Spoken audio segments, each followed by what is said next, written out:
Hello students, welcome to the biology class. आज हम लोग पढ़ेंगे हमारा सेल ऑर्गेनेल माइटोकॉन्ड्रिया के बारे में।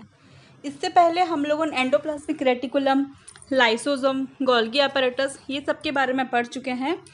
तो आज ऐसा ही एक सेल ऑर्गेनेल है जो है माइटोकॉन्ड्रिया, उसके बारे में हम लोग जानेंगे। तो माइटोकॉन्ड्रिया बहुत इम्पोर्टेंट होता है सेल के लिए, तो इसका स्ट्रक्चर और फंक्शंस के बारे में हम लोग अभी बात करते हैं। So let us start from the structure. जैसे आप लोग को पहले बताया गया था कि यूकैरियोटिक सेल में जो सेल ऑर्गेनेल्स होते हैं उनमें एक मेम्ब्रेन रहता है। सेम ये जो माइटोकॉन्ड्रिया है इसमें भी आप लोग देख सकते हैं कि मेम्ब्रेन है। तो यहाँ पे जो मेम्ब्रेन है वो डबल लेयर होके है, एक है आउटर मेम्ब्रेन और एक है इनर मेम्ब्रेन। तो जो आउटर मेम्ब्रेन होता है यानी जो बाहर का जो कवरिंग है वो पोरस होता है। पोरस का मतलब क्या है कि उसमें कुछ पोर्स यानी कुछ होल्स रहते हैं। अब जो इनर मेम्ब्रेन है वो बहुत ज़्यादा फोल्ड होकर रहता है, जो कि आप लोग डायग्राम में देख सकते हैं। तो डायग्राम में क्या है, फोल्ड तो बहुत कम दिख रहा है, लेकिन एक्चुअली देखने से इसमें फोल्ड्स बहुत ज़्यादा रहते हैं। तो ये फोल्ड को हम लोग क्रिस्टी बोलते हैं। अब जो इनर मेम्ब्रेन है उसके अंदर कुछ लिक्विड सब्सटेंसेस रहता है जिसको मैट्रिक्स बोला जाता है।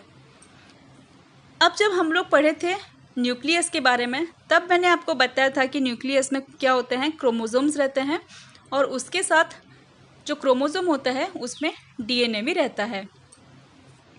और जो राइबोसोम्स होता है वो न्यूक्लियस में फॉर्मेशन होता है इनसाइड द न्यूक्लियोलस, और वो क्या होता है, थ्रू द एंडोप्लाज्मिक रेटिकुलम बाहर आके साइटोप्लाज्म में वो रह जाता है। अब आप लोग ये स्ट्रक्चर में देख सकते हैं माइटोकॉन्ड्रिया के कि डीएनए और राइबोसोम्स दिख रहा है, यानी माइटोकॉन्ड्रिया में उसके खुद के अपने डीएनए और राइबोसोम्स भी प्रेजेंट होता है।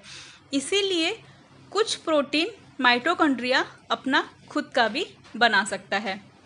ओके, तो इसलिए माइटोकॉन्ड्रिया बहुत इम्पोर्टेंट सेल ऑर्गेनल्स होता है from the structural point of view also. So now let us go to the function. So mitochondria में मेनली दो फंक्शन होता है। पहला फंक्शन है सेलुलर रेस्पिरेशन और दूसरा फंक्शन है द प्रोडक्शन ऑफ एटीपी। अब हम लोग जानेंगे कि सेलुलर रेस्पिरेशन होता क्या है। अब आपको तो एक चीज़ पता है कि हम लोग जो फूड खाते हैं that may be carbohydrate, protein, fat, जो भी हम लोग खाते हैं उसमें से हमारे बॉडी को एनर्जी मिलता है और उसी एनर्जी से क्या होता है, हम लोग सारे काम कर सकते हैं। अब जैसे देखिए, हम लोग जो कार्बोहाइड्रेट खाते हैं उसका एक सोर्स होता है ग्लूकोज। तो ग्लूकोज से हम लोग को इंस्टेंट एनर्जी मिलता है। तो ये जो ग्लूकोज से जो एनर्जी का प्रोडक्शन होता है और जो फॉर्मेशन होता है एनर्जी, वो होता कैसे है वो हम लोग यहाँ पर देखते हैं। तो आपको पता है कि जब हम ब्रीदिंग करते हैं तो हम ऑक्सीजन इनहेल करेंगे और वो ऑक्सीजन क्या होता है, हर एक बॉडी के सेल के पास पहुँचता है और वो ऑक्सीजन एंट्री करेगा इनसाइड द सेल। अब जो ग्लूकोज है वो भी सेल के अंदर है और जो ऑक्सीजन है वो भी हमारे जो आउटर मेम्ब्रेन के पोर्स हैं उसके थ्रू से माइटोकॉन्ड्रिया के अंदर चले जाएंगे। अब ग्लूकोज का ब्रेकडाउन होगा in the presence of oxygen inside the mitochondria. इसको बोलते हैं सेल्यूलर रेस्पिरेशन। अब इसमें से ग्लूकोज का ब्रेकडाउन होके क्या क्या रिलीज होगा, कार्बन डाइऑक्साइड, वाटर और उसके साथ बहुत सारा एनर्जी रिलीज होता है। तो जो एनर्जी रिलीज होता है वो स्टोर होके रहता है एक मॉलिक्यूल के फॉर्म में, उसको हम लोग बोलेंगे एटीपी मॉलिक्यूल, जिसका फुल फॉर्म है एडिनोसिन ट्राईफॉस्फेट। आप लोग देख सकते हो डायग्राम में भी डिस्क्राइब करके है एडिनोसिन ट्राईफॉस्फेट। तो एटीपी को बोला जाता है the energy currency of the cell.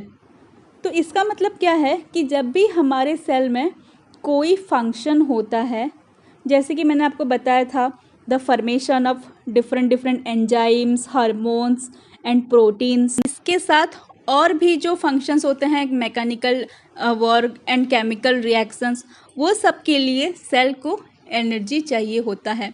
तो वो एनर्जी सेल को कहाँ से मिलेगा, हमारे इस एटीपी मॉलिक्यूल से। अभी एटीपी का फॉर्मेशन हो गया, वाटर हो गया और कार्बन डाइऑक्साइड रिलीज हो गया। तो कार्बन डाइऑक्साइड क्या होगा, वही जो माइटोकॉन्ड्रिया में पोर्स हैं उससे देख के वो लोग सेल से बाहर चले जाएंगे।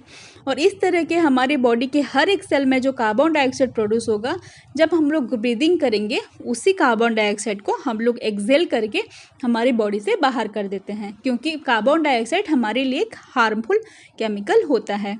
तो ये आप लोग जान गए what is cellular respiration and what is ATP. कि एटीपी सेल को पावर और एनर्जी दे रहा है और वो बन कहाँ रहा है, माइटोकॉन्ड्रिया में। इसीलिए माइटोकॉन्ड्रिया को बोला जाता है the power house of the cell, which is the most important feature of mitochondria. ये आप लोग को याद रखना है स्टूडेंट्स कि माइटोकॉन्ड्रिया को ही power house of the cell बोला जाता है। So thank you.